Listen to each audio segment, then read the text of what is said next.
Hi, everybody. This is David Gelly from Bentley University, and this is another monetary policy update. For other videos, please see our YouTube channel at Bentley EC391. So today's agenda, we'll take a quick look at the state of the economy and the Fed's actions at their most recent FOMC meeting from September 20th and 21st. And then we're going to focus most of our video on various aspects of the Fed's balance sheet drawdown.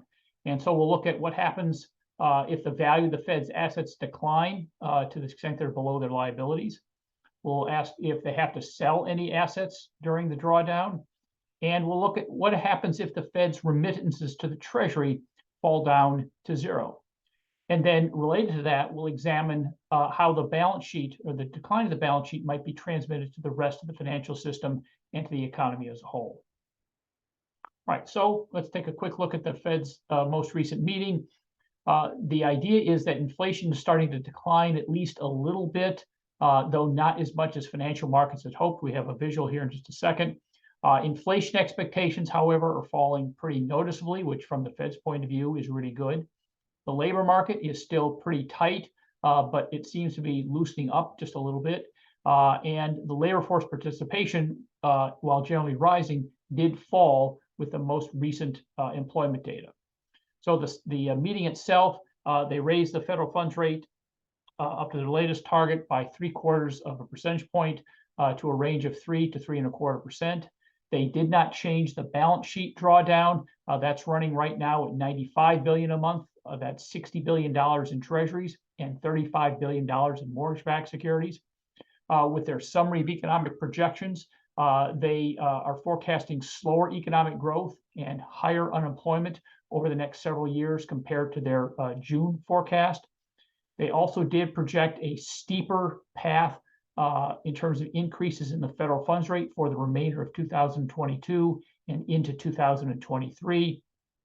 And then in his press conference, among many other things, Jerome Powell made it absolutely clear that, to use again his verbiage here, compelling evidence that inflation has fallen a lot, unless they see that, they're going to keep going with tightening monetary policy. So looking at the inflation data from the Consumer Price Index, this just came out about a week and a half ago, and you can see that the aggregate headline figure right here, that's overall CPI, fell at an annual rate in August over the last year, but that here, the core rate, excluding food and energy, rose. And financial markets looked at the increase in the core rate very negatively, and asset prices fell quite a bit. So even though headline inflation is falling some, the underlying core inflation really is not yet. Here's the personal consumption expenditure inflation measure. This is targeted by the Fed. This includes a wider basket of goods and services compared to CPI. And you can see that first, the levels of these two inflation rates are noticeably lower than the CPI figure, but the pattern is still generally the same. That the headline figure, again here in blue, is starting to fall, but the underlying core measure increased a little bit, though again, it seems to be on a downward trend here. So overall, the inflation news is somewhat better, but not as good as financial markets had expected. Inflation expectations, however, are declining pretty noticeably. This is the inflation expectation survey from the New York Fed. They ask households what they think inflation will be over the next year. That's the solid blue line. And what they think inflation will be over the next 3 years. That's the solid red line. And you can see that over the last few months, inflation expectations have noticeably declined here. And so from the Fed's point of view, that's really good news, is because one of the things they want to do is make sure that inflation expectations in their verbiage are well anchored, and well anchored inflation expectations help keep actual inflation under control. The unemployment rate for September, this just came out the other day. The headline unemployment figure came in to be 3.5%. That ties a pre-pandemic low. So at least in this measure, the labor market is more or less healed. But if you look at other pieces of data, like the labor force participation rate, for example, that's still depressed compared to pre-pandemic levels. One piece of information that has been getting a lot of attention are job openings. Job openings in the aggregate are still very high, However, in the most recent reports from the JOLTS, the Job Openings and Labor Turnover Survey, job openings declined by almost, actually by a little over 1 million here, and this indicates at least a little bit of softening in the labor market, and it'll be interesting to see how this continues going forward. Right, so now we want to turn to our main topic here of this video, the balance sheet rundown. So beginning last month in September, the Fed is now allowing $60 billion in Treasury securities per month to run off the balance sheet, and $35 billion a month in mortgage-backed securities to run off the balance sheet. And so what the Fed is doing here is this is part of their general program to run a more restrictive monetary policy in order to combat the relatively elevated inflation rates that we saw just a couple of slides ago. And this video is not going to focus on the mechanics of balance sheet drawdowns. We've done that in previous videos. So for example, if you look at our May 2022 policy update video, that looks at the detailed mechanics of exactly how the Fed goes about reducing the size of its balance sheet. So here's a general picture of it. This is from the Cleveland Fed. They do a really very helpful job here in this. And so you can see right over here on the right, the balance sheet, the aggregate balance sheet size is starting to fall, and the purple and the brown are the mortgage-backed and longer-term treasuries, and those are where we'll be seeing the steepest declines. What the Fed wants to do over time is to first shrink the balance sheet and then simplify it by increasing the proportion of treasury bills held.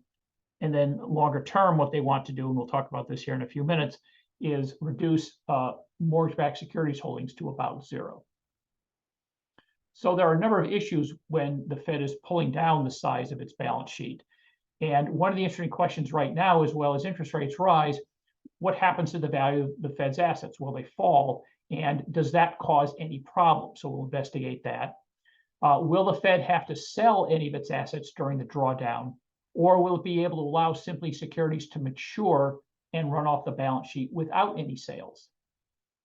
So related to the first question is, well, what happens if the Fed's remittances to the Treasury fall to nothing? In other words, the Fed perhaps is earning losses rather than surpluses or profits, even though the Fed's a non-profit institution, so profits are called surpluses.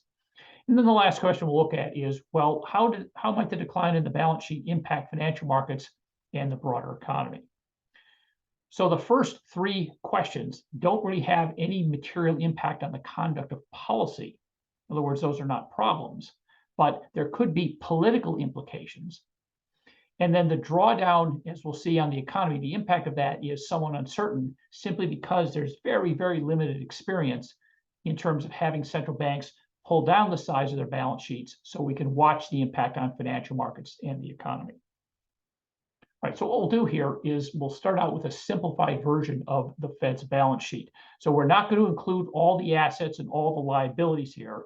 We're going to just include the ones that are most important to the situation that we have right now. So again, this is simplified just to keep things more straightforward. So that simplification does not do any damage to the analysis we're doing here. And so if you look at first the asset side of the balance sheet, so the Fed bought trillions of dollars combined in treasuries and mortgage-backed securities. So this one on the left side, or the asset side of the Fed balance sheet. Over on the right side, or the liability side, they bought these securities by paying for them with bank reserves. And then in addition, the introduction of the overnight reverse repurchase facility, that's the ONRRP, that also created additional liabilities. And so here we go again. This is an abbreviated version. So over on the asset side, mostly the very large majority of assets, the huge majority, mortgage-backed securities and treasuries. And again, over on the right side, the huge majority of assets are reserves, overnight reverse repurchase loans, and then coins and currency in circulation. So those make up, again, most of the liability side of the balance sheet. Right now, this is where changes in interest rates come into play. So if you look at a standard financial institution like a big bank or an investment bank or something like that, the way accounting rules work is they have to what's called mark to market any interest-bearing assets. And what happens is when interest rates rise, the market value of those assets decline. And so accounting rules require banks and other similar financial institutions to adjust the market values as they decline. Now, from the Fed's point of view, so as interest rates rise, yes, the value of the Fed's longer-term assets will indeed fall. And we'll have a visual of that in just a second. And they might fall by quite a bit. Now, does this cause any problems in terms of conducting monetary policy? And the short answer is, very fortunately, no, it doesn't. And the reason for this is generally, and we'll talk about the exception in a few minutes here perhaps, is it doesn't have to sell its assets, meaning it holds them to maturity. And since it holds them to maturity, it very rarely experiences actual losses when its balance sheet declines. It experiences a decline in market value, to be sure, but not any actual losses. And so here's a visual from a recent study from New York Fed. And you can see here the solid black line is what's called unrealized gain or losses. And then the dotted blue line is the 10-year Treasury yield. So that's a rough estimate of what's happening with going market interest rates. And so you can see, for example, periods when interest rates are rising, the Fed is generally seeing lower asset values, and in some cases is actually experiencing, in the previous two instances, small unrealized losses. So for example, in 2018, as the Fed was tightening policy and interest rates were generally rising, the asset value on its left side of the balance sheet, treasuries and mortgage-backed securities, were losing market value. So those are what are called unrealized losses. Now over here, most recently, the Fed is seeing substantially higher unrealized losses because interest rates have increased by even more, and they have a much larger balance sheet than they did relative to 2018, thanks to their pandemic actions. So combined with higher interest rates, the much larger size of the balance sheet is going to generate much larger unrealized losses. The key thing to keep in mind here is this is not a problem for monetary policy, because for the most part, the Fed will hold these assets until maturity and therefore realize the full face value. So that does not cause the Fed any actual underlying losses. Now, the one exception here might be a potential sale of mortgage-backed securities. And so right now, the Fed is looking to reduce these holdings by about $35 billion per month. So we need to think about how mortgage-backed securities work. They're backed by home mortgages. There are commercial mortgage-backed securities, but most of these that the Fed has are backed by regular home mortgages. Now, when these are paid off, for example, when they're refinanced, the principal is returned to whoever owns the mortgage-backed security. And in this case, it's the Fed. So the Fed will see some of its principal returned to it as mortgages are paid off. And what happens if there's a ton of activity in the housing market? So there are a lot of new home sales and perhaps interest rates are falling. Lots of new home sales will generate the payoff of lots of old mortgages as people sell an old home and buy a new home. And then as mortgages are refinanced, an old mortgage is paid off and a new one is issued, there's a lot of principal that is going to be returned to the Fed. And so it's very likely that they won't have to sell any of their mortgage-backed securities to meet that $35 billion per month target. But let's suppose, however, like right now, housing market activity slows a great deal. There's fewer sales. Likewise, mortgage interest rates are now up near 7%. So it's very unlikely that very many people are going to be refinancing their mortgages. So what happens then is the return of principal back to the Fed declines, and maybe it declines by a great deal. And if it wants to continue meeting perhaps its $35 billion per month runoff, it might need to sell the underlying mortgage-backed securities. And if that happens, then what they would see very likely is a capital loss on this sale. And of course, how much that capital loss, that depends on the scale of the sales and how much higher interest rates actually increase. So as the most recent press conference, Jerome Powell was asked this very question, and he does not see this happening likely for some time, though it certainly is a possibility that needs to be taken into consideration. So now what we want to do is go from the Fed's balance sheet to its income statement. And so the Fed operates, in many respects, just like a regular business. So it uses revenue from its assets to pay the expenses from its liability. Specifically here, interest on reserve balances, and then interest on ONRP loans. And then anything that's left over after pays its its salaries and its electric bill and so forth, anything left over, anything that's a surplus, is remitted back to the Treasury. And so we can see this with, again, our simplified Fed balance sheet. So over here on the left side, we have our interest generating assets. And over here, we have our interest costing liabilities. Now, one thing, again, to keep in mind here is that currency and coins in circulation, they, of course, pay a zero interest rate. So the Fed's liabilities under normal circumstances are relatively cheap in terms of being able to finance them, and they generate a lot of revenue. So most of the time, the Fed runs a surplus. And given post-QE, meaning buying lots of treasuries and lots of mortgage-backed securities, it's run a very large surplus. Moreover, if the yield curve has its usual upward slope, meaning long-term interest rates are higher than short-term interest rates, the Fed has what's called a positive net interest margin. The interest rate on their assets, where they're earning revenue, is higher than the interest rate on their liabilities that they have to pay on. And so that difference generates the surplus. Again, once you include operating costs. And so you can see here, again, this is from the Anderson, the New York Fed in 2022. The solid blue line is the remittances on a year-by-year basis going back to year 2000. And so over here, last year, this is 2021. So you can see the Fed had net remittances to the Treasury of well over $100 billion. So in other words, they very easily covered their expenses and had a large surplus left over. Well, let's think about the reasons why that situation might change, and might change very dramatically. So during the runoff, what's happening as the Fed is letting Treasuries leave the balance sheet at $60 billion a month, and mortgage-backed securities at up to $35 billion a month. So the size of the liability, the asset side, that's shrinking, holding other factors constant, around $95 billion a month. And as those securities mature, that means the Fed's revenue is going to decline. So the revenue generating assets fall during the runoff. So lower revenue, hardly a surprise.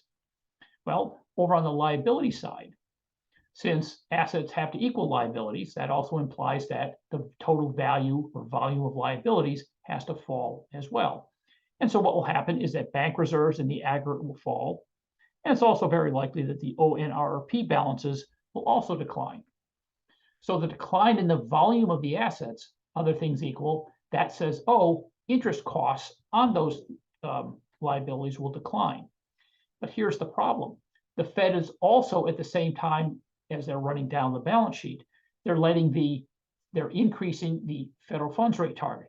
And the way they increase the federal funds rate target is they increase the interest on reserve balances, and they increase the interest rate on the ONRRP facility.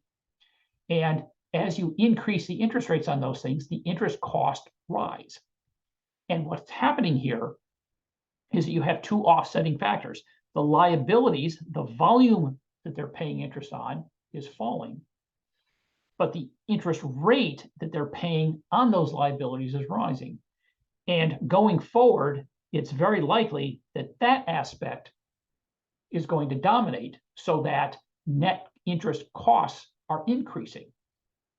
And over on the asset side is that despite the fact interest rates are rising, the Fed is not benefiting from that in terms of generating increased revenue, because they're letting the size of the balance sheet decline. They're not buying new higher yielding treasuries and new higher yielding mortgage-backed securities. So on net, it's very possible that remittances might fall to zero, or at the very least, decline very dramatically.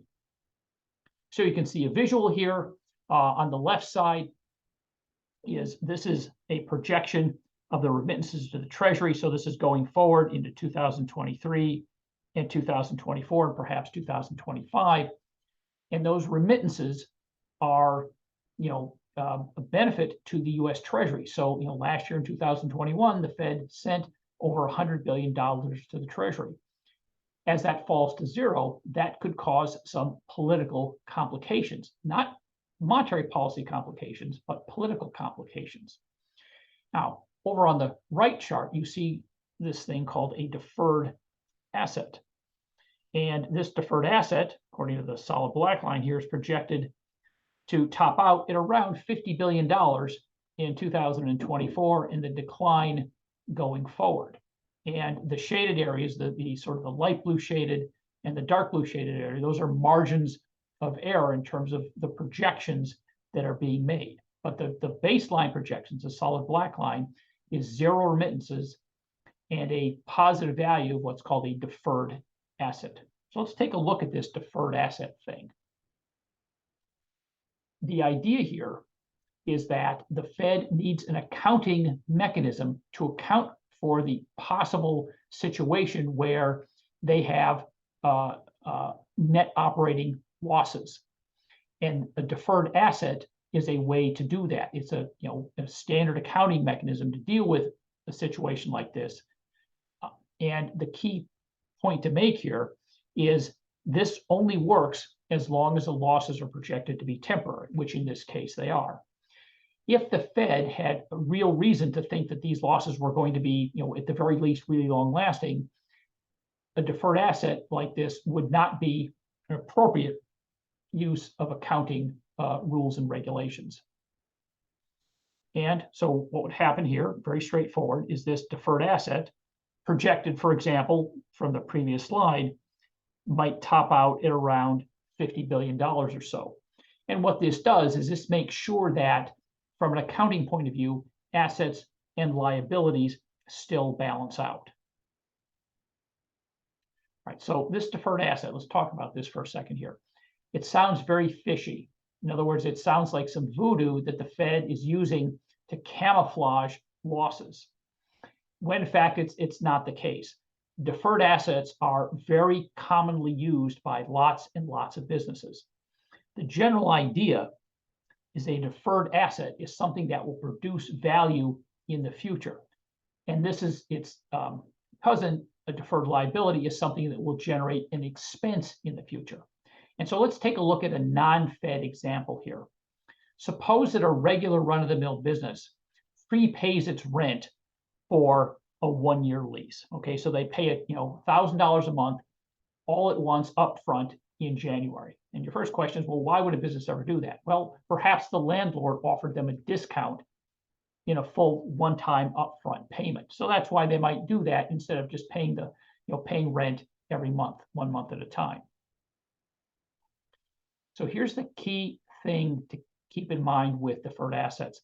What they're trying to help a business do, or any entity, including the Fed in this case, is match up expenses and revenue to get a clear picture for the underlying health of the business. So let's look at our prepaid rent example here. Let's suppose that in January, when this $12,000 payment was made, it was recorded fully on the business's income statement.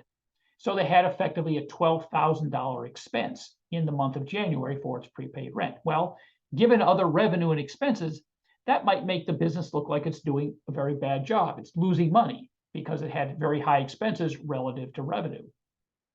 But now let's take a look at what happens starting in just the next month, February. Well, now they don't have any out-of-pocket interest costs. And that's true for the entire rest of the calendar year. And because they don't have any out-of-pocket costs, that might overstate how well the business is actually doing. And so what they would do in their income statements is they would record $1,000 a month as a rent expense, even though they're not writing a check over to the landlord.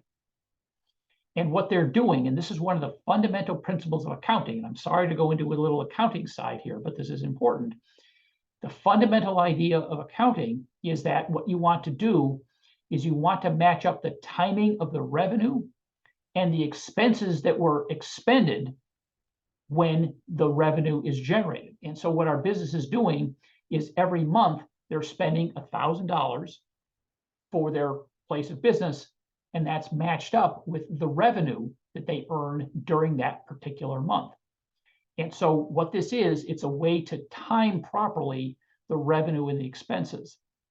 And what will happen then, of course, is over the period of the year, that deferred asset will decline down to zero by December when they make, when that is recorded in the final income statement for the month of December. And so for the Fed's point of view, the reason this will work and be an appropriate accounting tool to use is that over time, the size of the Fed's balance sheet will start to increase again. And the reason it will start to increase again is not because of any quantitative easing purchases, but perhaps because of increases in standard run-of-the-mill things like coins and currency outstanding. So for the Fed, this is a liability.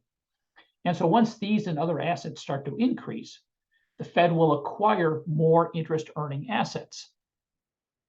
So the left side of its balance sheet will also start to rise. And as long as you have a normal upward sloping yield curve, meaning longer term rates are higher than short rates, the Fed will again earn surpluses. And the way accounting rules work is that as the Fed begins generating surpluses again, this works to reduce the deferred asset down to zero. And once the deferred asset is down to zero, that's when the Treasury will again start to receive remittances from the Fed. So here's some estimates going forward. Again, this is from the Anderson et al. Paper. And what they can do is project how the asset and the liability side of the Fed's balance sheet will evolve based on estimates of future interest rates, future behavior of the Treasury in terms of deposits with the Fed, because the assets are determined by, among other things, the volume of the liabilities. And for the Fed, a liability is, or one liability is government deposits. They can also project, and this is what's important here, is reserve balances and ONRP balances. And you can see that these are projected to fall pretty dramatically and then start to increase again going forward. And over here on the right, they're projecting that the Fed's balance sheet will reach a minimum value of roughly, according to the solid black line, about $6.5 trillion. And then from there, scale upward as liabilities like coins and currency outstanding, like government deposits with the Fed, as those increase, that will require the Fed to hold more assets. And those additional assets will start generating interest revenue, which will start to increase the Fed's surplus once again. So let's think now about the impact of the Fed's balance sheet drawdown on the overall economy. So one question to ask is, well, why is the Fed bothering to do this in the first place? Why does it leave its balance sheet elevated at the approximately almost $9 trillion that it peaked out? Why is it going through this process of reducing it perhaps down to $6.5 trillion, according to the previous estimate? Well, the first thing this will do, a generally smaller balance sheet will work to reduce perhaps the size and the frequency of losses. And again, I mentioned that even though from a practical monetary policy point of view, these aren't going to have any impact. They may well have an impact from the point of view of causing political discomfort, in that the Fed is reducing dramatically or perhaps zeroing out its remittances to the Treasury. The other factor the Fed wants to keep in mind is that, as I mentioned earlier, the Fed wants to simplify its balance sheet. It wants to, among other things, reduce its mortgage-backed security holdings down to zero, because it wants to effectively get out of the business of supporting the housing market. So this is consistent with shrinking its aggregate size of the balance sheet. And then finally, what they want to do is they want to recognize that perhaps, hopefully not, but can't rule this out, is that there'll be future economic problems that will require them to implement a less restrictive or a looser monetary policy. And one of the primary tools central banks now use is quantitative easing, buying Treasury and other types of securities. So by reducing the size of the balance sheet now, This will give them more ammunition to use quantitative easing in the future in the event of economic problems. Well, it turns out that if we look at the balance sheet increases, in other words, quantitative easing, we have a lot of evidence that guides us in terms of thinking about, well, what's the impact on financial markets and what's the impact on the economy? And the reason we've got good evidence is because a whole bunch of central banks have done a number of waves of quantitative easing. So the bottom line is we have a lot of data. We have a good sample size. And the general findings are that quantitative easing programs work like they're supposed to, meaning they increase asset prices, they work to increase GDP, they work to increase employment and other economic variables, and in general, increase liquidity in the financial system. Unfortunately, there is not a similar volume of evidence on the impact of quantitative tightening on the economy. And the reason for this is there is a sample size of basically exactly one. This is when the Fed was reducing its balance sheet from 2017 to 2019. No other central bank has yet to undertake a reduction in the size of its balance sheet like the Fed has. So the point here is that we have to be very careful about interpreting the evidence because effectively we have a sample size of one. So we don't want to read too much into what we've seen. So what we'll see in just a minute here. So the first thing you might ask is, well, okay, if quantitative easing works to improve GDP, increase liquidity, raise asset prices, et cetera, shouldn't quantitative easing just be, quantitative easing reversed? And in this case, though, it's probably not the case that quantitative tightening is just the inverse or the reverse of quantitative easing. And one way to think about that is, what's the economic environment that existed when quantitative easing programs are introduced? Well, they're generally really terrible. I mean, bad is kind of an understatement here. Think of the Great Recession. Think of the pandemic. And so by buying securities, treasuries, and mortgage backs in the case of the Fed, along with all the various lending programs that they introduced both during the Great Recession and the pandemic, these added liquidity to the economy and the financial markets. And they also, and this is pretty important here, they signaled that the Fed was really serious about doing whatever it could to impact the economy. So that signaling effectively committed the Fed to, okay, we're going to do whatever it takes. So that told the rest of the world the Fed is in it to make sure it gets the job done. But now let's consider the environment when the Fed has started to pursue quantitative tightening, first in 2017, and now here again in 2022. Well, things are a lot better. The economic and financial situations are markedly better. In fact, in 2017 and even into early 2022, mid-2022, the underlying economy and the financial markets were in really solid shape. And what this means is that as they're reducing their balance sheet and they're relying on the private sector to absorb more treasuries and more mortgage-backed securities, the private sector is in a much more solid position to absorb that. So it shouldn't cause the reverse of quantitative easing because we're in a very different economic environment. So a few different studies here. So let's look at Way in 2022. So what they looked at was a situation where, let's suppose the balance sheet runs down by $2.2 trillion over 3 years. And that's, by the way, is roughly consistent with the Anderson et al. Paper that we talked about just a few minutes ago. So it's roughly in the same ballpark here. And what they found is that this is equivalent to not quite 0.3% increase in the federal funds rate. So a relatively large balance sheet decrease, 25% decline in the balance sheet roughly, is equivalent to, barely a standard historically typical change in the federal funds rate. So it doesn't provide an equivalent, very large increase in monetary policy tightening conditions. However, if the quantitative tightening is done under times of market stress, meaning elevated interest rates, lower levels of liquidity, and things like this, the equivalent impact might be dramatically larger. equivalent to roughly one of the Fed's now more standard 0.75 of a point percentage increases in the federal funds rate. And then finally, they looked at sales of assets, like, for example, sales of mortgage-backed securities that we talked about earlier. These could have potentially even larger impacts. So Lee Smith and Valcarcel looked at some different aspects of quantitative tightening. They looked at, well, what happens when the Federal Reserve makes announcements that they're going to be reducing the balance sheet? Because there are press releases and there's speeches by, for example, Jerome Powell.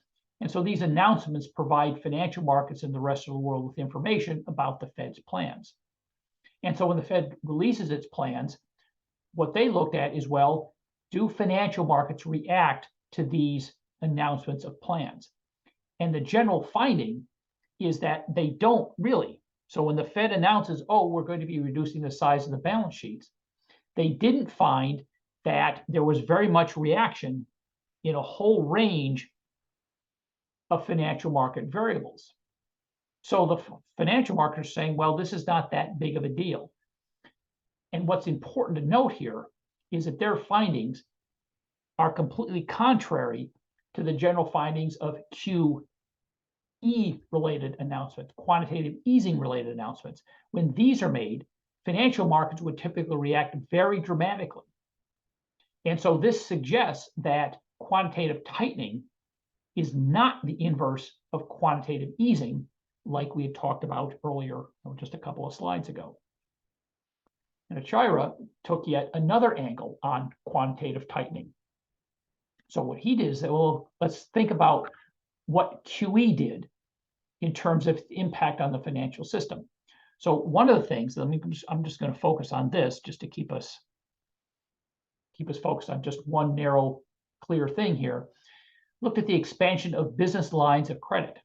So during the quantitative easing period, banks dramatically expanded their business lines of credit, meaning what they've done is they've signed contracts with businesses and they agree to provide businesses with effectively loans on demand when businesses want them. Once businesses meet, collateral requirements and general quality requirements, the banks will agree to say, all right, we will lend you a certain amount of money and have that on reserve. So they don't take the loan out at the time, but it's effectively a loan on demand. And what they found is that the Fed's previous quantitative tightening from 2017 to 2019 didn't reduce business lines of credit. So once these lines of credit came into existence, they didn't pull back, or they weren't pulled back when quantitative tightening happens. And so let's think about what might happen when there's a shock to the economy, right? So some bad shock to the economy happens. Well, what typically occurs is that businesses start to draw in their lines of credit. And they have these pre-approved loans. That's what a line of credit really is, a pre-approved loan. And once they draw on these pre-approved loans, they borrow the money from the bank has to finance those loans. So what the bank will go out and do is they'll go out in financial markets and they'll borrow. And generally, they'll borrow in the short term. And what will happen here, there could be some stress, therefore, in short-term lending markets. And visually, what this might be is this might be an increase in the spread between the SOFR, that's the Secured Overnight Financing Facility, and the interest on reserve balances. Or it could be both, the spread between the federal funds rate and the interest on reserve balances. In other words, there's a higher demand for short-term borrowing. That's going to push up short-term interest rates. So let's summarize what we've done here. So the Fed is still facing very significant problems with relatively high inflation, even though inflation seems to be falling, at least somewhat. For example, demand is softening a little bit. Supply chain issues are starting to improve. They're raising the federal funds rate and they're reducing the aggregate size of the balance sheet. And they've said that they're going to do this until inflation is truly vanquished. In other words, they're not going to repeat the errors of the 1970s, where they tightened policy and then backed off and did that a number of times, which caused inflation to become very entrenched.